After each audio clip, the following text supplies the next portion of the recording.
Life can be tough. With turmoil exists chaos, and within chaos exists opportunity and escapism. I've had a recent test before, and I was made aware that I'm woefully unprepared for real life. I'm certain I'm not the only one that has faced this dreadful feeling before, but the fear of the unknown, especially one ingrained within the passage of time itself, is taxing. Reality and the responsibilities that comes with it can suck sometimes. Hence, the concept of escapism has burst forth and embedded itself in people, including the likes of me. So, what the hell is even escapism? And what does it even have to do with Minecraft out of all the games?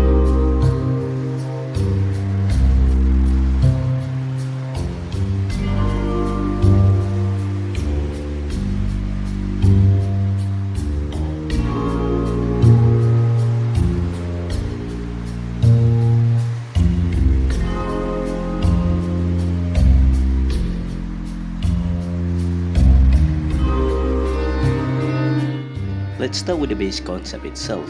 What is escapism? Escapism can be defined as the mental avoidance or diversion of unpleasant realities through the engagement in fantasy, entertainment, or other imaginary situation. To sum it up, imagine playing games, listening to music, or indulging yourself in novels to temporarily forget about your day-to-day responsibilities. Escapism is usually present as a coping mechanism when one is overwhelmed. The pressure of day-to-day life can be exceptionally heavy to carry. As such, escapism can act as a room to breathe, a sanctuary discarded of the most heavy burden one would typically carry every day.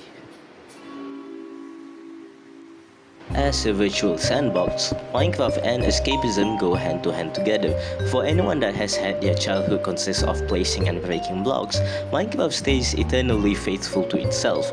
The game progression remains largely the same as it was 6 or 7 years ago, which makes it a comfortable means of alternate reality for escapism.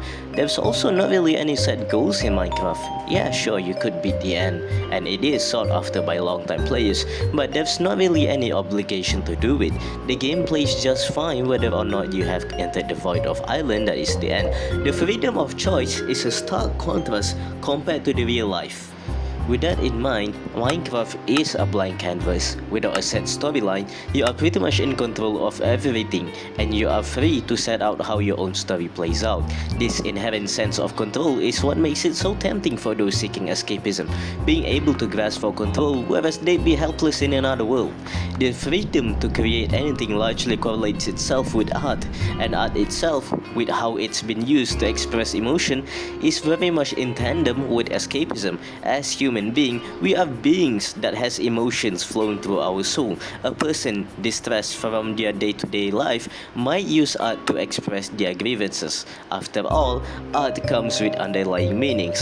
It's not just random strokes of pencil and shadings. This all ties back to Minecraft and how it has evolved from a sandbox to being a medium for modern art and subsequently expression.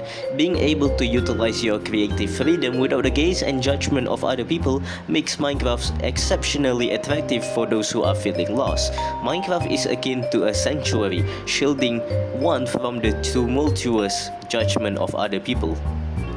Even me, for example, I keep playing on a world that has since passed its prime. This is a world that I've played with friends, love interests, and myself.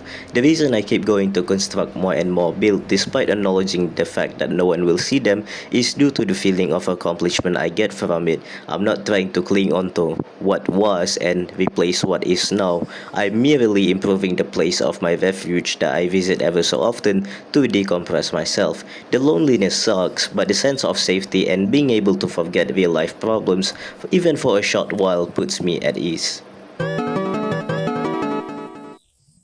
Now that we've gone over escapism and its relation to Minecraft as a whole, what does it actually confers? There's a myriad of ways one could interpret the act of escapism, whether it be good or bad. I for one interpret escapism as a therapeutic experience, something of a rest, not for my physical vessel, but for the fortitude of my soul. Of course, too much of something is bad. Too much real-world stress leads to burnout, while too much of escapism leads to mental detachment. Minecraft doesn't pull people in just for the sake of expression. A big part of Minecraft is its identity, and the nostalgia oozing out of every playthrough. The fact that people can come back to Minecraft after years and still see a glimpse of their childhood completely untouched makes it more than worth it to spend a few hours indulging themselves upon a time they had once cherished without even realizing. But is there a reason why people put so much effort into creating a virtual building that has little to no merits physically? Perhaps it's because of paradox of productivity. It still takes a lot of time and labor to accomplish any set goal whether in a game. All of this effort can be interpreted as misdirected productivity. Certainly, someone would be much more willing to sacrifice their mental fortitude had they been enjoying whatever they were indulging themselves in. In any case, is escapism really wasted time had one enjoyed the time spent on their fantasy? We built upon a foundation that was given to us, and in turn we produce art, which can serve as escapism for other people.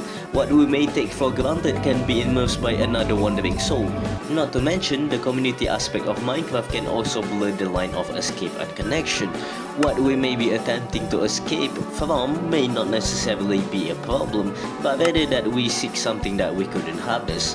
One such example is connection. The community aspect of Minecraft, such as how easy it is to set up a server or play locally with friends, indirectly promotes escapism. Being able to immerse yourself without the interruption of the physical world can make even the most virtual of connection feels realer than what is presented in real life.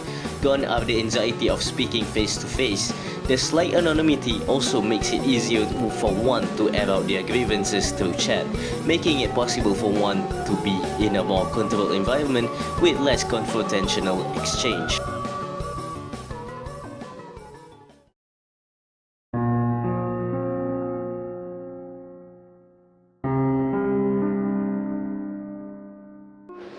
In conclusion, Minecraft serves as both a mirror and a window towards ourselves. Our deepest desires are reflected upon it, but a window is open as a segue to realities we wish we had. Escapism itself isn't just about running away, it is also comprised by our effort to reshape reality to cater to our deepest fantasy, or to return to a simpler time.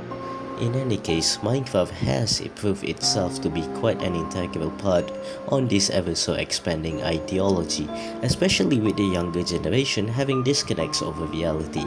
It really begs the question, what more lies under the surface?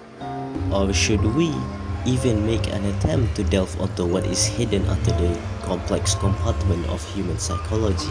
Perhaps everything will matter in the end.